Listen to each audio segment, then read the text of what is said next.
Hi everyone, welcome back. Thanks for joining us today. We've got a brand new story to share with you. So let's begin. My name is Richard. When my father-in-law fired me and my wife abandoned me, they had no idea what was coming next.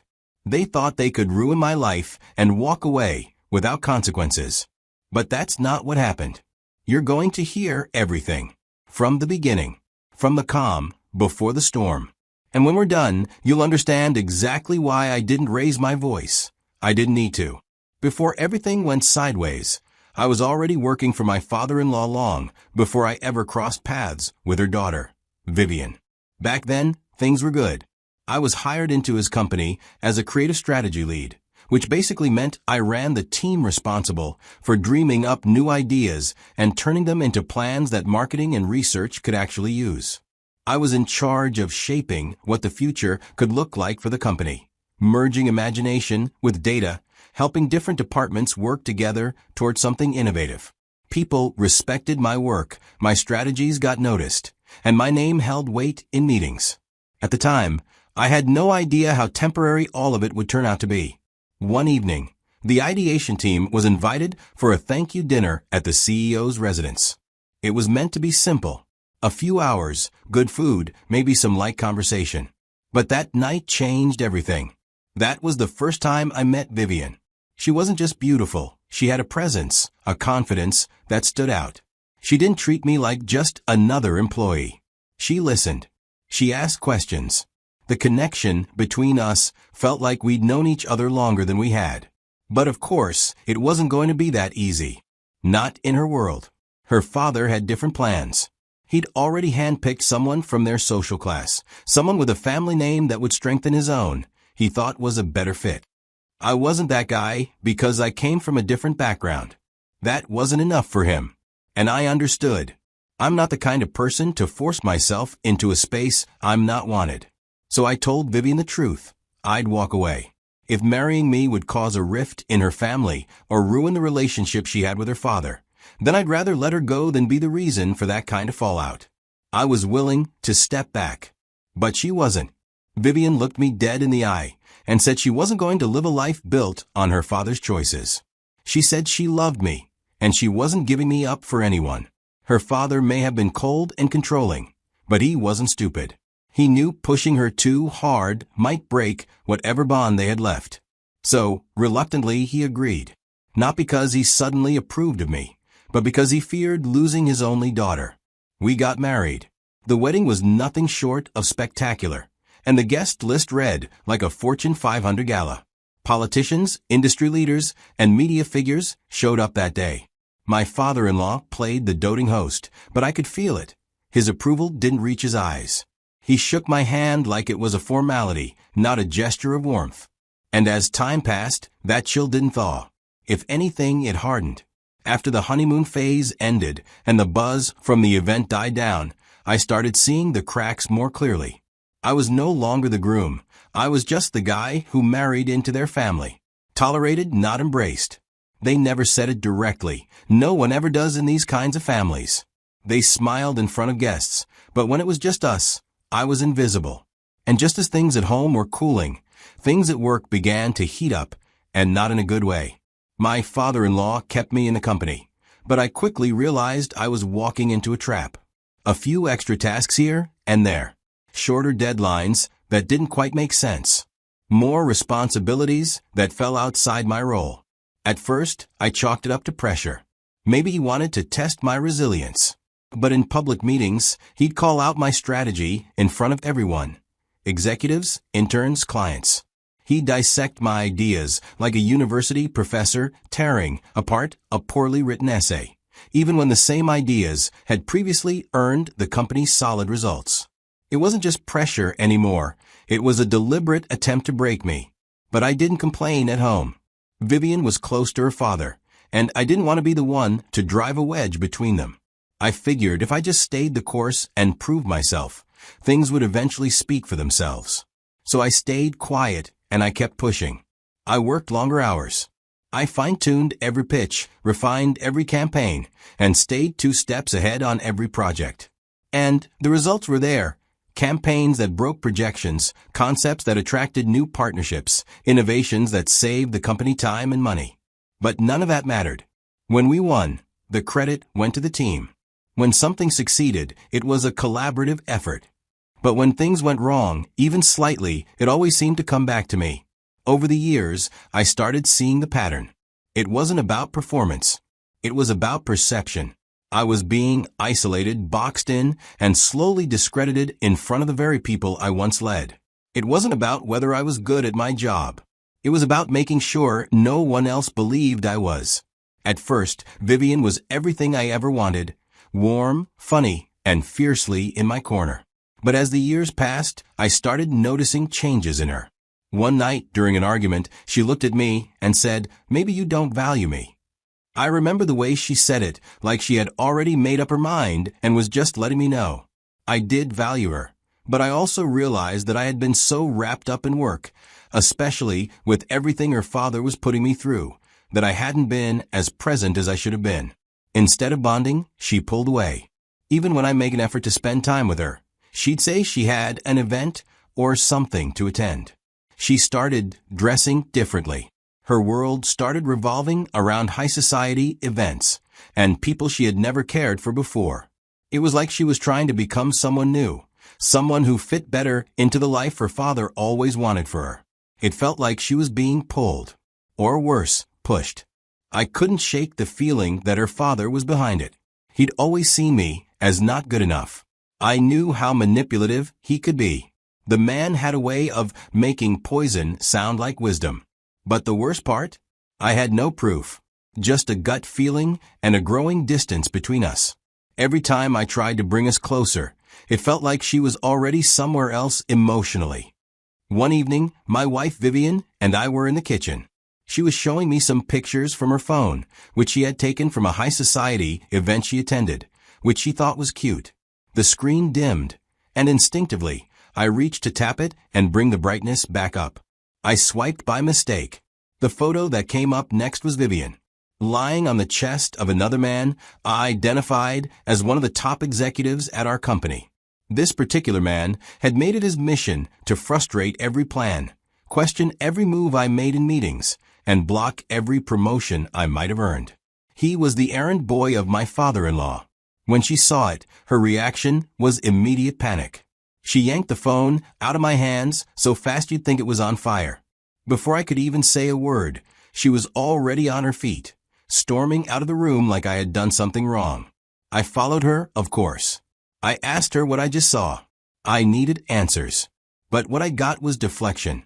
She got defensive, said I was imagining things, that I must have swiped into an old photo she had saved by mistake, that I always jumped to conclusions. The worst part? She refused to show me the phone again, kept it locked. I stood there, being made to feel like I was crazy for reacting to the truth right in front of me. That night changed everything, not just in my marriage, but in my understanding of what had been happening at work. The executive in that photo was the same guy who had been leading the quiet attack on my reputation in the company. Suddenly, all the pieces clicked. The blocked approvals, the mysterious rumors, the subtle efforts to make me look like I was losing touch with the team. He wasn't just sabotaging my work. He was sleeping with my wife while doing it. I didn't tell anyone. I just disconnected because I knew what was coming, and I knew I had to prepare for it on my own. From that moment forward, I started backing up every project I was involved in, every innovation, every strategy one had helped create. I saved everything in encrypted folders and external drives that no one had access to but me. And then I stopped giving my best. I stopped putting my most valuable work on paper. If they were going to take me down, they weren't going to take my mind with them. And sure enough, not long after, the hammer dropped. A major campaign I had been leading suddenly got leaked. Confidential files, blueprints, strategic reports leaked to the press. The backlash was instant. Angry clients, embarrassed partners, and fingers pointing at me. They said it was my responsibility, that I had failed, and I must have been careless. But I wasn't. I knew exactly what I was doing. The sabotage came from inside. I was sure of it. But no one stood up for me. Not one person in that room defended me. A week later, I walked into the office thinking I was going in for a standard performance review. But the minute I stepped into that boardroom and saw who was seated, I knew something was off. HR was there. My father-in-law was there. The executive my wife had been sleeping with was sitting next to them, and a lawyer I'd never seen before. They didn't waste any time with small talk. The head of HR opened a folder and said I had failed to meet expectations. I tried to process the words, thinking maybe this was some kind of setup, but it got serious when they said, "Effective immediately, you're being terminated." I sat there, staring at them. I didn't say anything. What was the point? They handed me a severance package. I had poured years into that company. I gave them ideas, solutions, and sleepless nights. Still numb, I stepped out of that room and called Vivian, my wife, to inform her of what her father had done. She didn't pick up. Not once. I called again. Straight to voicemail. Texted her, nothing. I got home, and when I opened the front door, I noticed something was wrong. My boxes were stacked near the entrance with my clothes folded like they were being returned after a long-term rental. My shoes lined up as if I were being politely evicted from my own life. Vivian was standing in the hallway, arms folded, no emotion on her face. She didn't even give me time to ask what was going on. She just said, "It's time for a fresh start." Then she handed me a brochure for homeless shelters. I looked down at it, then back at her, try to understand if this was some kind of sick joke. It felt like I was a stranger she had finally gotten rid of. She could do this because the house we had been living in was gifted to us by her father, and it was technically company-owned, which meant now that I was out of the company, I was out of the house too. I didn't say a word, not because I didn't have anything to say, but because I knew, in that moment, nothing I said would matter. So I picked up my things, walked out of the house I used to call home, and left everything behind. I honestly thought it was over for me. Yes, I knew things were bad, but I didn't expect all these at once. How do you bounce back when you've lost your job, your wife, and your reputation in one sweep? I was at my lowest, no lies. But something interesting started happening a few days after the news got out. Quietly, under the radar, I started getting calls. These were from hiring managers and execs at competitor firms. People who'd heard what went down. They didn't believe the official story. Some of them had worked with me before, others had seen the impact of my work from the outside. They knew what I was capable of. And now that I was suddenly available, they wanted in. But there was a problem. Or so my old company thought. My termination contract came with this strict clause. It said I couldn't work for any company in the same industry. No consulting, no employment, nothing. They wanted to box me in, freeze me out completely. I remember sitting with that document and thinking, yeah, they're smart, but they're not smarter than me. Because here's what they missed. They never said I couldn't sell what I knew. They assumed that because I was gone, I wouldn't have access to anything valuable.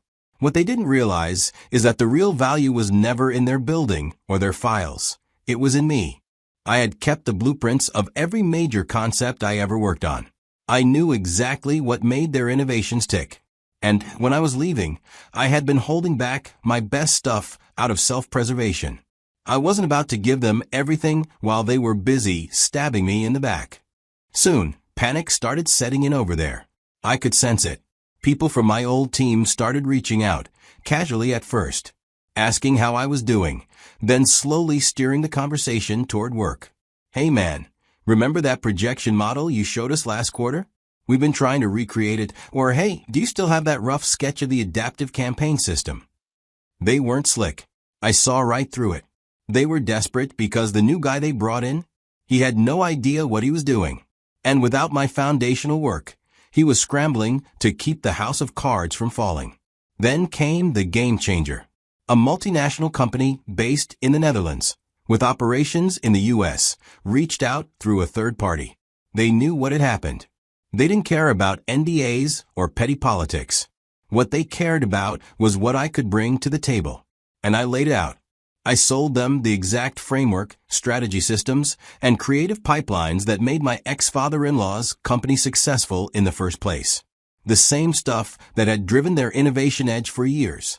Only now, I enhanced it even further. The moment they deployed those systems, it was like watching a tidal wave hit the market. They didn't just compete, they crushed it. Within months, their market share doubled, then tripled. My old company couldn't keep up. They were bleeding clients. Their edge? Gone. Their secrets? Now modernized as someone else's weapons. By the time the money started rolling in, I had already detached from everything that once weighed me down. The company that bought the ideas I had held back paid me millions. I started living freely, bouncing between cities like Amsterdam, Tokyo, and Cape Town. I had no real home because the world became my home. For the first time in a long while, I wasn't waking up to pressure, deadlines, or that constant feeling of being watched, evaluated, and judged. There was no wife giving me the silent treatment. No father-in-law undermining me in meetings. No masked enemies pretending to be colleagues. Just me, peace, and a whole lot of freedom. But as I found peace, their world was collapsing. Desperation started leaking through their polished fronts. First, it was a few emails, polite, fake-friendly tones. We'd like to discuss a possible collaboration. Then came the apologies. Let's start fresh. Misunderstandings happen. After that, the tone turned desperate. Please, Richard. The company needs you. Vivian wants to talk. Can we set up a call? One message even had the nerve to say, we were wrong, but you should understand it was never personal. Funny how people remember your worth when your absence starts costing them real money. My inbox became a museum of regret. I never replied. I didn't have to. And now, standing on the other side of it all, there are a few things I've come to understand.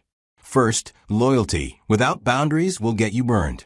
I gave too much without asking if it was being received with respect. Second, never let people guilt you out of your instincts. I knew something was off, and I stayed quiet to keep the peace. That silence almost destroyed me. Third, protect your value. Not everything you know needs to be shared with people who don't appreciate it. Hold something back for yourself. And finally, revenge isn't always loud. Sometimes it's just you winning quietly while they sit in the mess they made. I'll ask you this. If you were in my shoes, what would you have done? Would you have gone back? Tried to fix it? Or would you have done what I did, walk away and build something bigger in silence? Because here's the truth. They thought they were ruining me. They were only forcing me to level up.